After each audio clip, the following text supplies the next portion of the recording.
Chief Executive for International Nepal Fellowship here in the UK, and I've been that for 24 years, having had 20 odd years at HSBC, which rather dates me now.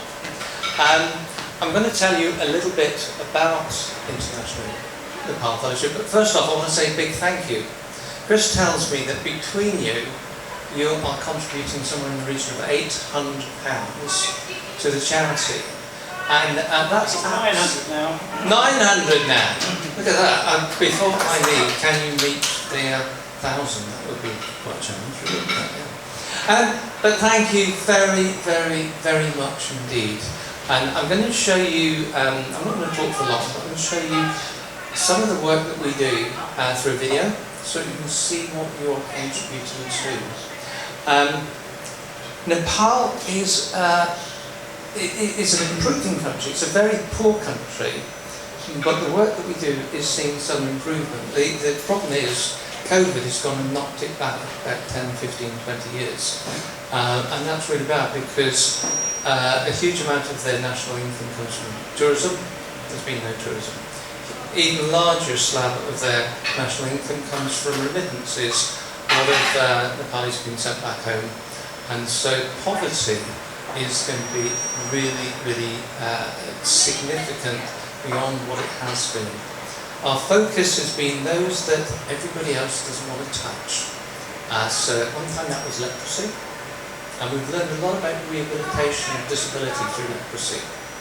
That's gone on to grow, and we are this rehabilitation specialist, and we've probably got arguably the only specialist hospital for that in Nepal now, to the point where the World Health Authority seconded somebody to us about 18 months ago because they wanted to encourage something outside of Kathmandu, and after the earthquake in 2015 they recognised they'd had all their eggs in one basket, and they really did need to go beyond the capital.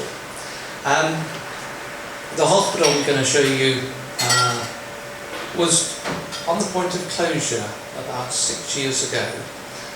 Some of us felt that actually that would be a sad end to what had been 50, 60 years of service. And so from my office we determined that we would raise funds and invest. We started with close on £500,000, very dedicated medical director who will be in the film.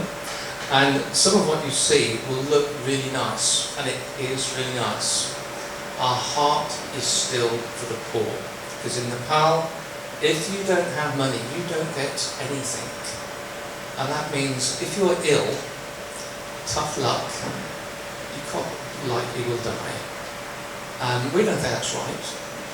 And so we reach out to those that are neglected, and it might be through poverty, it might be through disability, and we do our best to provide the same level of service. So I've got some cards for sale up back on the table. That's going to go to something called the Poor Fund. And the Poor Fund is particularly for those that have nothing.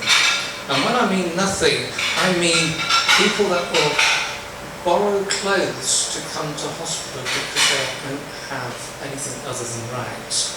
They borrow money in transport's quite cheap. They'll have to borrow money for the bus, and they arrive with nothing.